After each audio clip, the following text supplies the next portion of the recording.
What are soulmates really? Not just the romantic, perfect person for you or whatever, but also the platonics, the family dynamics, all of that. Well, Spirit breaks it down, and the answer actually surprised me. All right, team, what's the deal with soulmates? What are they really? Are they real? Or rather, are they real? And if so, what are they? What's the deal with soulmates? Let's start with the basic. Are soulmates even real? Are soulmates even a real thing? In the way that humans imagine them, the romance kind of soulmate, the one and only soulmate. Okay, so yes, it is a thing. Does everybody have a soulmate?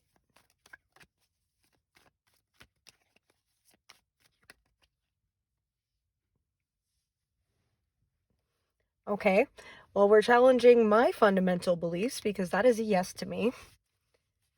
Everybody's got one.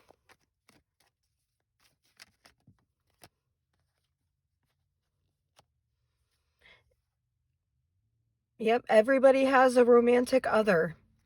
They are there. Again, please forgive me. This is challenging my own beliefs, so we're just gonna go with it. Okay. So why? Not yet. Okay. Let's get a more full definition. What exactly is a soulmate in the context that we're going to be using it today? We have the Six of Wands in reverse. We have the Nine of Swords upright.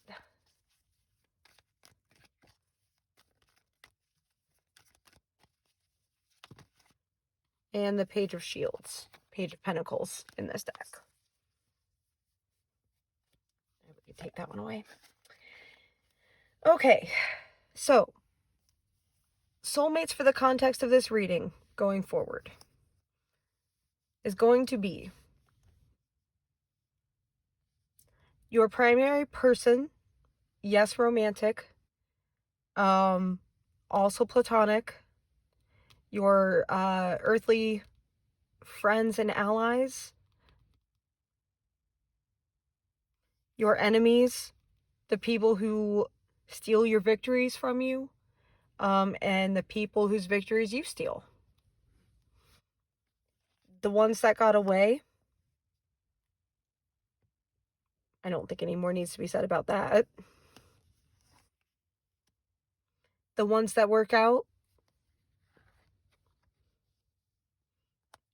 your business partners.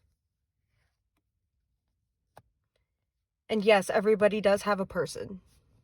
I'm not going to say twin flames. I don't like what the internet has done with that term, and so we're not using that vernacular, but it does seem that there is a person for every person.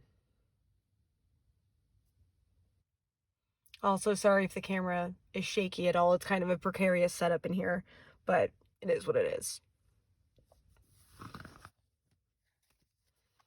Okay. Oh, I see. You are the Knight of Swords. Okay, okay. You are the Knight of Swords, and these other people are part of your community.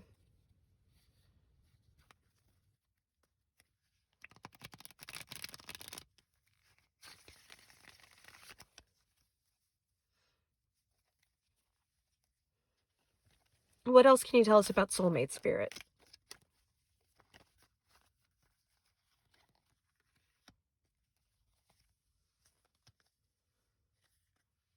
They travel together in packs.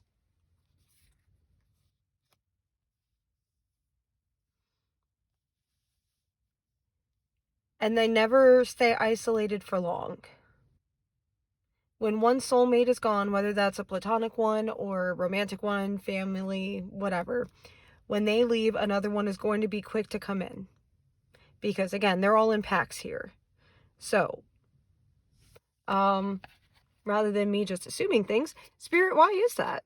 Why would souls travel in groups like that? Important life lessons and ends of chapters.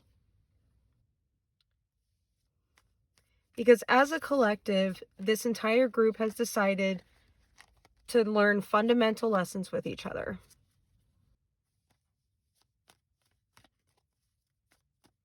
What else can you tell us, Spirit, about soulmates?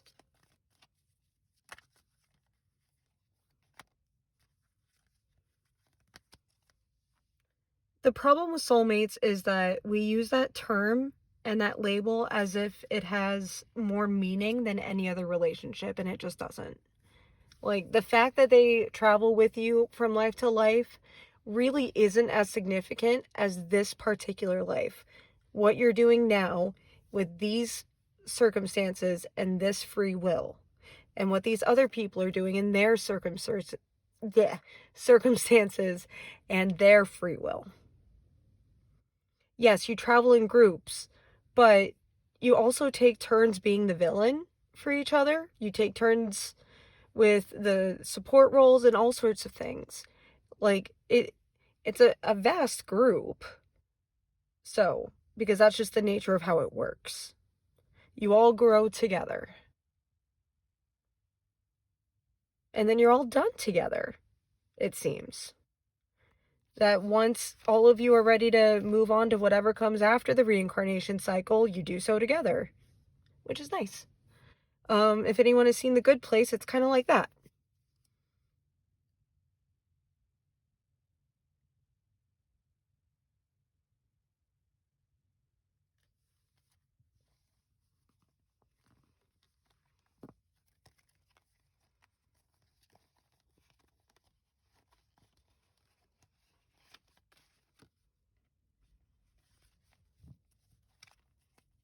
What else, Spirit? What else can you tell us about soulmates and how they work?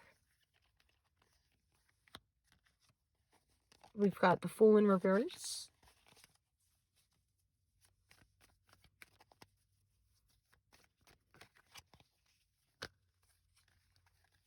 Eight of Wands again with the Moon.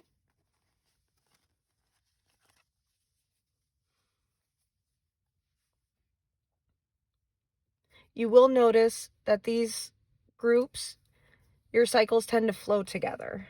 You tend to go through things at the same time. You tend to have the same questions about life. You tend to have the same fundamental morals. You might be on different spectrums of those morals, but,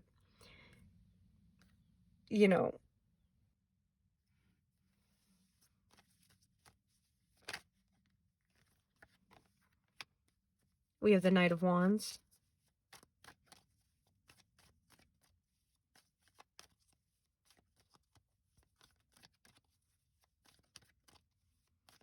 Everything is in the service of Source. The universe itself is one cohesive entity that is just trying to understand itself. And it is vast, and it is complicated, and there are a lot of aspects of it to understand. To the point that even all of us humans, in all of existence, all at the same time, aren't enough to fully understand it. That's Knight of Pentacles. So it finds elements of itself that work well together,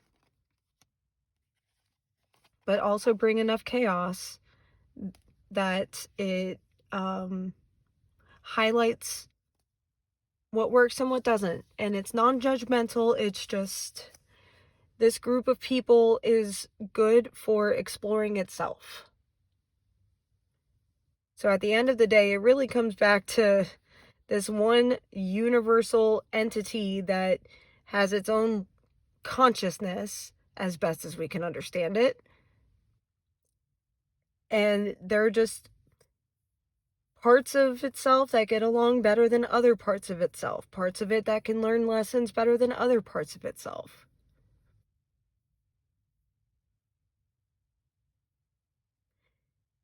And I think from there, we're getting into territory where We're gonna hit the wall of what a human as a 3-4D creature can understand, because it's gonna get real complex from there. So I'm gonna stop it there, and if y'all want me to follow up on it, I will. Otherwise, I'll see y'all in the next one.